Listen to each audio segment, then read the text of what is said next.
इस वक्त मैं आपको दुबई के बारे में एक अहम संदेश देना चाहता हूं और हम आपसे मुख्य बातें साझा करेंगे ताकि कहीं ना कहीं जाकर आपका रिश्ता आसान हो सके।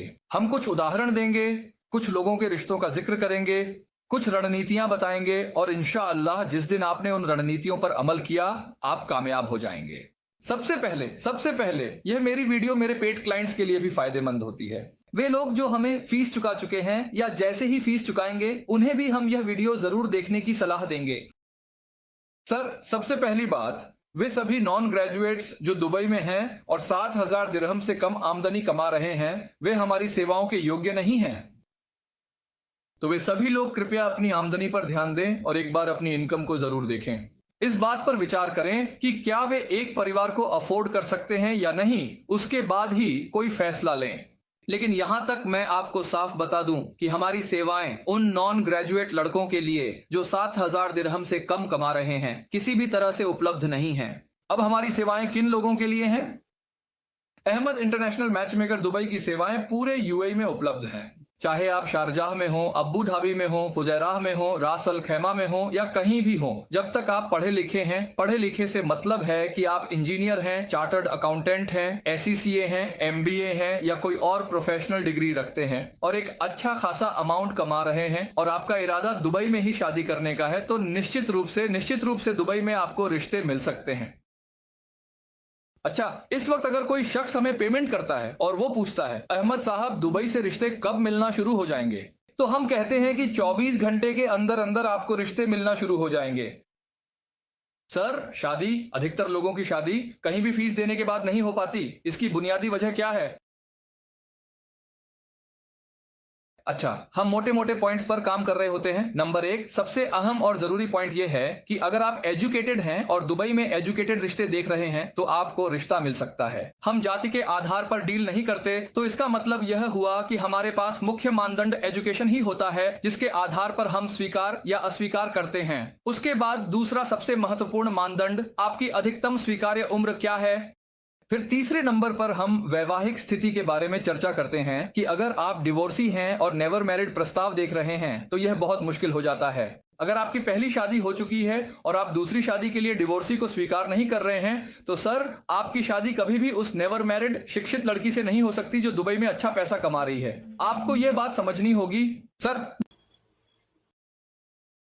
जब आपको 36 वेरीफाइड प्रपोजल बताए जाते हैं तो लोग ये समझ लेते हैं कि वे 36 के 36 रिश्ते बिल्कुल आपकी मर्जी से हो जाएंगे, सिर्फ इसलिए कि आपने अहमद मैच मेकर को फीस दे दी है। लेकिन ऐसा नहीं होता। वो सभी रिश्ते आपसे हाथ जोड़कर नहीं कहेंगे कि कृपया हमसे शादी कर लीजिए। ऐसा नहीं होता है, ऐसा हो भी नहीं सकता। अच्छा, फिर कैसा होता है? फिर अगला पूछता है कि जी अहमद साहब, फिर क्या हो रहा होता है? सर, मान लीजिए कल एक साहब रजिस्टर्ड हुए हैं, उन्होंने बताया कि भाई उनकी बहन है, अब उदाहरण की बात कर लेते हैं ना, कि उनकी बहन है 26 साल की। उन्होंने कहा मुझे लाहौर से भी प्रपोजल चलेंगे, मुझे दुबई से भी प्रपोजल एक्सेप्टेबल है और मेरा कुछ क्राइटेरिया है। 2 क्राइटेरिया उन्होंने बताए। नंबर 1, उन्होंने कहा मेरा पहला क्राइटेरिया है कि मैं अराई प्रपोजल एक्सेप्ट नहीं करूंगी, पंजाबी हो लेकिन अराई ना हो। ठीक है, हमने कहा नो प्रॉब्लम, कोई इतनी बड़ी बात नहीं है। दूसरा, दुबई से रिश्ते हम ले लेंगे, हम लाहौर से रिश्ते देख लेंगे।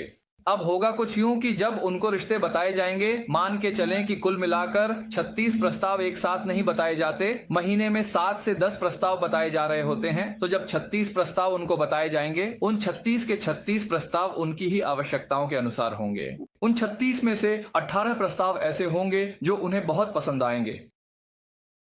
वो तुरंत उन प्रस्तावों पर अपनी पसंद जता देंगे उन 18 प्रस्तावों में से कि ये बहुत अच्छे हैं और वे कहेंगे अहमद साहब हमें इनसे बात करनी है। यहाँ से आपको एक बात समझनी है कि किसी भी मैच मेकिंग सर्विस में जाकर आपको कभी भी उन रिश्तों में दिलचस्पी नहीं दिखानी चाहिए जिनमें आप खुद इंटरेस्टेड हैं।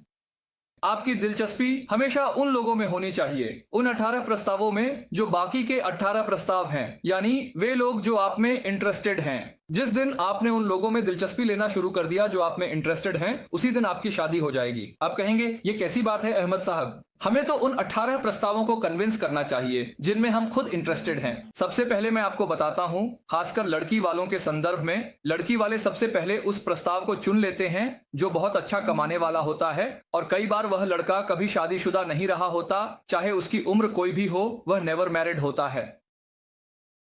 और वह व्यक्ति बहुत अधिक वेतन कमा रहा होता है, चाहे उनकी बेटी तलाकशुदा ही क्यों ना हो, वे फिर भी उसी हाईली पेड आदमी को चुनते हैं, नेवर मैरिड को ही चुनते हैं। इसे दोबारा क्यों दिखाया गया है?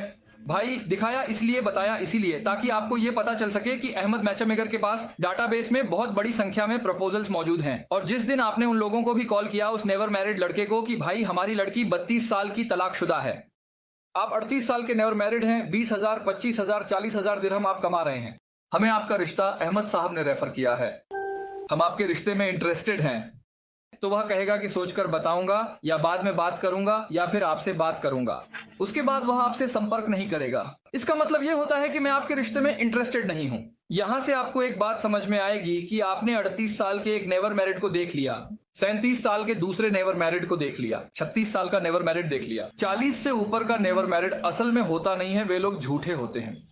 जो 40 से ऊपर भी नेवर मैरिड बनकर घूम रहे होते हैं, जब आप उनकी जाकर जांच पड़ताल करते हैं तो आपको पता चलता है। वैसे आपको कभी पता नहीं चल पाएगा, आप उन्हें नेवर मैरिड ही समझते रहेंगे, चाहे उनकी उम्र 45 साल भी हो जाए। तो कहने का मतलब है कि आपने 38 साल का नेवर मैरिड देख लिया, 37 साल का नेवर मैरिड देख लिया 32 साल की लड़की के लिए, तो फिर आप समझ जाएंगे कि अब हमेशा आपको खुद ही बताना पड़ेगा कि हमारा जो प्रपोजल है वो फाइनल कहाँ होना है। तो फिर हम बताएंगे कि भाई ये जो तलाकशुदा है, ये जो 37 साल का डिवोर्सी है, ये आपकी बेटी में रुचि रखता है, ये आपको कॉल कर रहा है, उसने तुम्हें बुलाया, आपने इसमें रुचि नहीं दिखाई, क्यों? अहमद साहब, उसकी सैलरी सिर्फ 85,000 दिरहम है, हमारी बेटी तो खुद 15,000 दिरहम कमाती है। सर, सिर्फ आपने अपनी बेटी की इनकम को ऊपर देखकर उसके लिए एक रुकावट खड़ी कर दी, यह स्वीकार्य नहीं है। वही तलाकशुदा व्यक्ति जो 8,000, 10,000, 12,000 दिरहम कमा रहा है, जो आपकी बेटी से कम कमा रहा है, उस रिश्ते में आपने जिस दिन रुचि ली, क्योंकि वह आपके रिश्ते में रुचि रखता है, विवाहित, लेकिन आप कर क्या रहे हैं? और मैरिज ब्यूरो ने भी यह जिम्मेदारी ले ली है कि वह कहता है कि हम आपकी शादी करवाएंगे। कोई भी मैरिज ब्यूरो यह ताकत नहीं रखता। सिर्फ आप अल्लाह ताला की तरफ से सिर्फ एक इशारा, मैरिज ब्यूरो की तरफ से बताए गए वे रिश्ते जो आपसे संपर्क करने में रुचि रखते हैं, जिस दिन आपने उनसे संपर्क किया, आपकी शादी हो गई। आप इस बात को समझते ही नहीं हैं। यानी मैं इस बात को इतनी बार दोहराता हूँ, इतनी बार बताता हूँ कि सर, उसी रिश्ते में रुचि लें जो आपसे संपर्क कर रहा है। अहमद साहब, फिर आपका फायदा क्या हुआ? आप उन लोगों से पूछिए ना कि वे हमारे रिश्ते में क्यों रुचि नहीं ले रहे। आप उन्हें मनाने की कोशिश करेंगे, कोई उन्हें मना भी लेगा और शादी करवा भी देगा। कृपया कभी भी मैरिज ब्यूरो को दोष न दें। जो डिवोर्स की उच्च दर चल रही है वो इसी वजह से है कि आपने उस रिश्ते को पसंद किया, उसी रिश्ते को अप्रोच किया। मैचमेकर को जबरदस्ती कह दिया कि हमारी शादी वहीं करवा दीजिए, मैं आपको सोने के कंगन दिलवा दूंगी, हाँ सोना चांदी आपको दूंगी, आपका मुंह मोतियों की जगह दिरहम और नोटों से भर दूंगी। तो वो आंटी भी तैयार हो जाती है, वो कहती है ठीक है। फिर वो सामने वाले को ऐसी ऐसी झूठी कहानियां सुनाती है, शादी होती है, शादी कोई बड़ी बात नहीं है, कन्विंस करके उस लड़के से शादी तो हो ही जाएगी।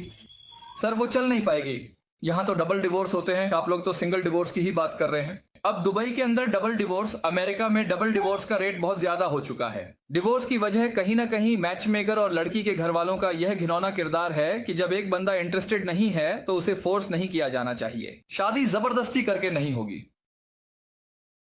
अगर सामने वाले को समझ में आ रहा है ठीक है, अगर नहीं आ रहा तो भी ठीक है। जिस दिन आपने उन रिश्तों में इंटरेस्ट लिया जिन रिश्तों वालों को आप में इंटरेस्ट है, जबकि सारे के सारे स्टेटस प्रपोजल आपकी जरूरत के हिसाब से हैं, ये सबसे अहम बात थी। दूसरी बात, अगर हम दूसरी तरफ देखें तो अभी एक साहब थे जिन्होंने संपर्क किया, उनकी उम्र 37 साल है और वे दूसरी शादी करना चाहते हैं। उनकी सैलरी 2500 दिरहम है। उन्होंने तुरंत यह लिख दिया, उन्होंने तुरंत अपनी आवश्यकता में लिख दिया, अच्छी पढ़ी लिखी, खूबसूरत, कभी शादी न की हुई लड़की दुबई में। भाई, सामने वाले की स्थिति में खुद को रखना भी बहुत जरूरी है। दोनों तरफ से, चाहे लड़की या लड़के वाले, सबको यह समझना चाहिए 37 साल के आदमी के लिए एक अच्छी पढ़ी लिखी, खूबसूरत, कभी शादी न की हुई लड़की जो दुबई में रहती हो आपकी दूसरी पत्नी क्यों बनेगी? ये सपने आपको आते कहां से हैं?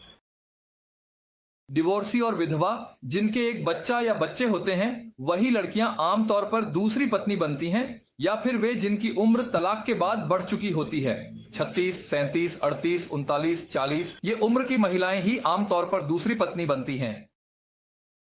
तो अहमद साहब, आपका किरदार क्या है? भाई मेरा किरदार ये है कि आप मेरे साथ किसी भी पॉइंट से शुरू करना चाहें वहीं से शुरू कर सकते हैं। आप तो हमारा फॉर्म भरें, यहाँ एक फॉर्म मौजूद है, आपको वही भरना है। हमारे साथ तो आप अपनी रिश्ता तलाश करने की शुरुआत जहाँ से भी दिल करे वहीं से कर सकते हैं। आप तो 32 साल की कभी शादी न करने वाली लड़कियां हैं। आप तो मुझे 21 साल की लड़की दिखाइए, मैं आपको दिखा दूंगा। आप तो मुझे 22 साल की लड़की बताइए, मैं आपको दिखा दूंगा। अगर दुबई की लड़की हो, सर जब वे लोग मना कर देंगे तो ठीक रहेगा। 10 साल के अंतर से 5 से 7 साल से ऊपर के अंतर पर लोग मना कर देते हैं। जब मना करें तो फिर ये ना कहें कि अहमद साहब आपके पास वो 20 साल वाली लड़की है ही नहीं जो मेरे लिए बनाई गई है। कोई मैच मेकर, कोई मैरिज ब्यूरो आपके लिए बच्चे पैदा नहीं करता है। ऐसा नहीं है कि जो मेरा डाटाबेस है वो कोई अलग है, उसका मालिक मैं हूं, किसी और का डाटाबेस अलग है। नहीं, इसका कंबाइंड डेटाबेस एक ही व्यक्ति 4 जगहों पर रजिस्टर्ड हुआ होता है, बशर्ते सामने वाले मैच मेकर की जो प्रतिष्ठा है, उसकी वेबसाइट है, उसकी फिजिकल प्रेजेंस है, वो इतनी हो कि लोग उसके पास आकर फॉर्म भरते हों। MMMshadi.com की तरह और भी कई ऐसे मैच मेकर्स आपको मिल जाएंगे। इसके अलावा दुबई के बारे में एक अहम बात बता दूं। दुबई में ऐसे ऐसे लाइसेंस अलाउड हैं कि मैं अपनी इस वीडियो में बताकर क्लॉक टावर के पास घूमते हुए लोग आपको बुलाते हैं। 20 दिरहम आओ, 25 दिरहम आओ, 30 दिरहम आओ, 50 दिरहम आओ। लेकिन मैरिज ब्यूरो का लाइसेंस दुबई में अलाउ नहीं है, तो मुझसे ये मत पूछा करें कि अहमद साहब आप कहां होते हैं। भाई मैं कभी अमेरिका में, कभी दुबई में, कभी पाकिस्तान में। मगर हाँ, किसी से आमने सामने मुलाकात इसलिए भी नहीं करते क्योंकि मैच मेकिंग या मैरिज ब्यूरो का लाइसेंस दुबई में अलाउ ही नहीं है। कौन कौन से तरह के लाइसेंस अलाउ हैं, मैं इस पर चर्चा नहीं करना चाहता। हर तरह का लाइसेंस अलाउ है। कम से कम मैरिज ब्यूरो का लाइसेंस तो फ्री जोन रस ऑल खैमाह में जाकर पता कर लें। दुबई फ्री जोन में भी जाकर मालूम कर लें। आप कहीं भी जाकर पता करेंगे, आपको यह पता नहीं चलेगा कि मैच मेकिंग इतना ही नहीं, मैरिज ब्यूरो अलाउ ही नहीं है, तो आप समझ जाएंगे कि दुबई में ये ऑनलाइन क्यों है। सर यहां पर एक फॉर्म मौजूद है, इस वीडियो के साथ फॉर्म मौजूद है। आप फॉर्म भरें और हमसे कनेक्ट हो जाएं। कहीं से भी इसे देखने की शुरुआत करें। कोई भी पॉइंट ले लीजिए। आपका बेटा 32 साल का है, आपकी बेटी 32 साल की है, आपके पास 33, 34, 35 साल का कभी शादी न करने वाला लड़का है। दिखा दीजिए, मैं दिखा दूंगा। वो लड़का शादी नहीं करेगा। 35 साल की उम्र में आप उसके सामने यह समझने को तैयार नहीं है कि वह 35 साल का कभी शादी न करने वाला आपकी बेटी का इंतजार नहीं कर रहा था। 35 साल की उम्र में वह भी अहमद मैचमेकर को हायर कर सकता है। वह किसी दूसरे मैरिज ब्यूरो को भी हायर कर सकता है। वो 25, 26, 27 साल की लड़की से शादी करेगा, बहुत हो जाएगा। पाकिस्तान से लड़की से शादी करके ले आएगा। इसमें क्या खास बात है। वो 32 साल की कभी शादी न करने वाली लड़की से शादी क्यों करेगा, ये आपके लिए एक बहुत बड़ा सवाल है या सवालिया निशान है। आप सामने वाले की स्थिति में खुद को रखने के लिए तैयार नहीं है। आप सामने वाले की बात को समझने के लिए तैयार नहीं है। आपने मैरिज ब्यूरो को भगवान मान लिया है। आप मैरिज ब्यूरो को एक दबाव बनाने वाला समूह समझ बैठे हैं, और कभी कभी जो दबाव बनाकर शादियां करवा भी देते हैं वे तलाक पर जाकर खत्म हो जाती हैं। कृपया कृपया कृपया यथार्थवादी आधारों पर सोचें। आपकी बेटी 32 साल की है, 30 साल की है, 22 साल की है, बहुत पढ़ी लिखी है, अच्छी आमदनी कमा रही है। उसकी आमदनी को इस बात में मत उलझाइए कि हमारी बेटी 17,000 दिरहम कमा रही है तो वह 12,000 दिरहम कमाने वाले से शादी क्यों करेगी। मैडम 12,000 दिरहम कमाने वाला ही आपकी बेटी से शादी करने को तैयार है। फिलहाल के लिए या तो आप अपनी बेटी की नौकरी छुड़वा देंगी या फिर लड़के की शिक्षा को देखें। तो कहने का मतलब ये है कि आपकी बेटी की शादी आपके ही हाथ में है। हाँ, एक बात जरूर है कि अहमद मैचमेकर को फीस देने के बाद आपको यह पता चल जाएगा कि शादी होगी या नहीं, और यह भी साफ हो जाएगा कि न तो किसी रिश्तेदार ने, न ही किसी दोस्त या जानकार ने आप पर कोई बंदिश डाली है, और न ही किसी ने कोई जादू टोना करवाया है। अहमद मैचमेकर को फीस देने और इस पूरी प्रक्रिया को पूरा करने के बाद शादी करना या न करना पूरी तरह आप पर निर्भर है। इसी वजह से हम रिश्ता बताने की फीस चार्ज करते हैं। आप यकीन मानिए, ऐसा तो हो ही नहीं सकता कि किसी का रिश्ता आज तक आया ही ना हो। रिश्ते सबके हाथ में होते हैं। कोई शादी करता है तो कोई शादी नहीं करता है। शादी आपकी है, आपकी शादी आपके ही हाथ में है। तो कहने का मतलब है कि फॉर्म भरें, हमसे जुड़ें और यह जानने की कोशिश करें कि आपकी शादी में सबसे बड़ी रुकावट क्या है। अक्सर आपकी ही ख्वाहिशें होती हैं, दूसरों के बारे में मत सोचो। यह एहसास ही खत्म हो गया है कि वह 35 साल का कभी शादी न करने वाला लड़का हमारी 32 साल की कभी शादी न करने वाली लड़की से शादी क्यों करेगा।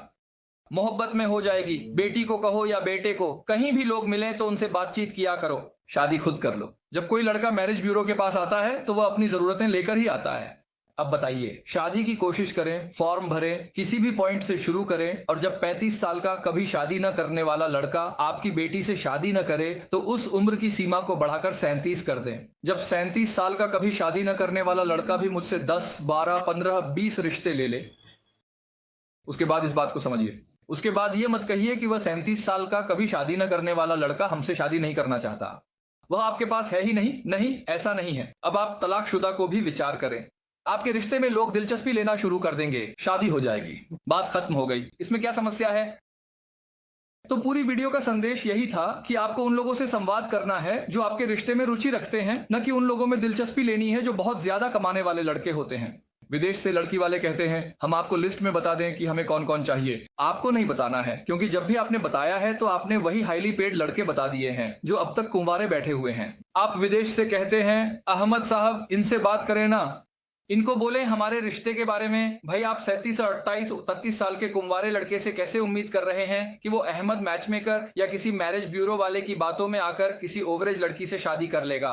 वो नहीं करेगा। उसने आज तक शादी नहीं की, वो शादी करने वाला मटेरियल ही नहीं है। वो मैंने कहा ना 50 दिरहम, 60 दिरहम, 70 दिरहम। दुबई में क्लॉक टावर पर लोग आवाजें लगा रहे हैं। उसे इसकी जरूरत ही नहीं है। वो न जाने किन कामों में पड़ा हुआ है। उसे शादी की अहमियत का पता ही नहीं है। लेकिन अगर आपको शादी की अहमियत का पता चल गया है तो आप अपनी बेटी की शादी होने दें।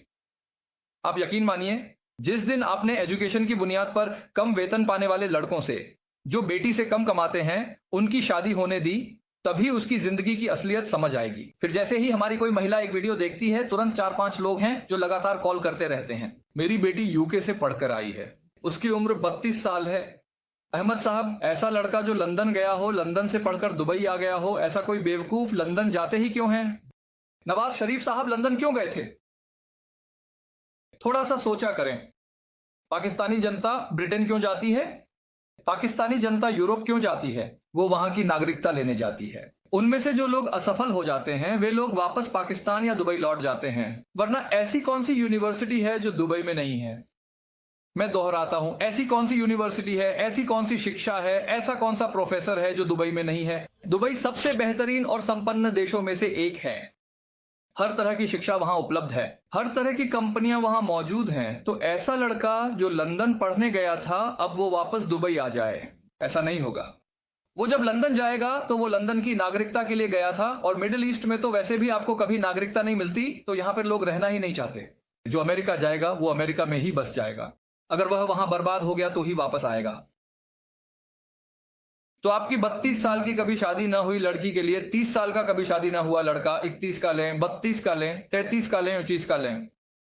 रिश्ता जरूर लें, लेकिन फिर अपने आप को बदल लें। रीच सही करते चले जाएं, अपनी दिशा को सही करते जाएं, और हमेशा समझ जाएंगे कि शादी कहां करनी है। तो मुझे फीस देने के बाद आपको एक चीज जरूर मिलेगी, आप वह वजह जान पाएंगे। अब तक आपकी शादी ना होने की असली वजह क्या है?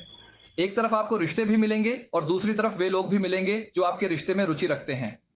जब तक आप और ही ख्यालों में उड़ते रहेंगे तब तक शादी नहीं होगी। हमेशा वही वाला रिश्ता जो हम बताएंगे उसी पर आपको बात करनी है ना? उस पर बात नहीं करनी है। आपको उनसे बात करनी है जो आपके रिश्ते में रुचि रखते हैं। वह रिश्ता आपको सिर्फ इसलिए बताया गया है ताकि आपके पास हमेशा रिश्ते बने रहे। वरना अगर हम आपको सीधे यह कह दें कि 32 साल की लड़की के लिए आप 35-37 साल के नेवर मैरिड के बजाय डिवोर्सी को भी विचार करें तो आप नहीं मानेंगे। तो शुरुआत में आप 34 साल के नेवर मैरिड को देखें, 30 साल का नेवर मैरिड देखें, 32 साल का नेवर मैरिड देखें, और जब वे तैयार ना हो तो फिर डिवोर्सी को भी विचार करें, शादी होने दें। इसके पास, बेचारी के पास अभी 8 साल तो हैं। 3 बच्चे तो लोग वैसे भी बीवी से उम्मीद कर ही रहे होते हैं। तो 32 साल की उम्र में अगर उसकी शादी होती है, 3 बच्चे करने के दौरान उसकी उम्र वैसे ही 38-39 हो जाएगी। आप शादी के महत्व को तो समझिए, शादी के मकसद को तो समझिए। मेरे हिसाब से आप लोग मुझे जरूर समझाया करें, कॉल करके, वॉइस करके, कि अहमद साहब शादी का मकसद सिर्फ बच्चे पैदा करना नहीं है। मुझे जरूर बताएं। मेरे हिसाब से तो शादी करने का मकसद, और अगर मर्दों की नजर से देखें तो मर्दों के हिसाब से शादी का मकसद बच्चे पैदा करना है। मैडम, आपके हिसाब से किसी हाईली पेड आदमी से शादी करना ही आपका मकसद बन गया है। लड़की की नजर से भी तो सोचिए, आप सामने वाले की जगह पर खुद को रखकर सोचें, आपकी शादी हो जाएगी। मैं पाकिस्तानियों के लिए काम करता हूं, लेकिन इसके अलावा भारतीय मुसलमान भी जो अहमद मैचमेकर पर भरोसा कर सकें कि उन्हें रिश्ते बताए जाएंगे, आपको दुबई का ही अकाउंट भेजा जाएगा। आप फीस वहीं जमा करेंगे। अगर दुबई के अकाउंट में कोई समस्या हो, आप फीस पाकिस्तानी अकाउंट में भी जमा कर सकते हैं। शादी, आप मुझ पर यकीन न करें, मैं शादी नहीं करवा सकता। मैं शादी नहीं करवा सकता। हाँ, मैं आपको रिश्ते जरूर बता सकता हूं। आपकी शादी न होने की वजह मैं बहुत आसानी से आपको स्पष्ट कर सकता हूं कि यही कारण है। 5 से 7 साल से ज्यादा के अंतर को अवॉइड करें, चाहे पुरुष हों या महिलाएं। जब भी 5 से 7 साल से ज्यादा का अंतर हो, पुरुष भी कहते हैं अहमद साहब पाकिस्तान से बीए पास, एफए पास, मैट्रिक पास लड़की हमें दिलवा दें। दुबई में रहने वाली लड़की से 5 से 7 साल के अंतर से ज्यादा की उम्मीद न करें, ठीक है। इसी तरह जो लोग दूसरी शादी करना चाहते हैं, अगर वे दुबई में रिश्ता देखेंगे तो 5 से 7 साल का अंतर बहुत ज्यादा हो जाएगा। ये बात भी साथ में बताया करें, वरना पाकिस्तान से आपको उम्र में अंतर वाली लड़की मिल सकती है, लेकिन वह शिक्षित नहीं होगी। ये ध्यान में रखें कि आपको बीए, एफए या मैट्रिक पास लड़कियां ही मिलेंगी। मैं आपके फॉर्म का इंतजार कर रहा हूं। फॉर्म भरें और हमसे जुड़ जाएं। जो लोग पहले ही फॉर्म भर चुके हैं और फीस जमा कर चुके हैं, उन्हें रिश्ते मिल जाएंगे। बाकी सारी बातें डिस्कस कर ली गई हैं। इंशाल्लाह इंशाल्लाह इंशाल्लाह आपकी शादी आपके अपने हाथ में है। अल्लाह ताला ने आपकी शादी में कोई रुकावट नहीं डाली है। मैरिज ब्यूरो ऐसा होना चाहिए जैसे अहमद मैचमेकर, जो सीधी बात करे, न कि वह मैरिज ब्यूरो जो आपकी शादी करवाने के नाम पर निकल पड़ता है और आपसे फीस लेता है। बाद में हमारे पास बेहिसाब मैसेज आते हैं। अगर मैं नाम लेना शुरू कर दूं, मैसेजेस दिखाना शुरू कर दूं, तो आप हैरान हो जाएंगे कि हर मैरिज ब्यूरो आपसे फीस लेता है। बाद में आकर वही लोग अहमद बेसनी से कहते हैं कि हमें रिश्ते भेज दीजिए। हम भी यही काम करते हैं। हम टास्क बेसिस पर बिल्कुल भी काम नहीं करते। फिर हम उन्हें बताते हैं कि भाई, जब तुम्हारे पास रिश्ते हैं ही नहीं तो तुमने फीस क्यों ली।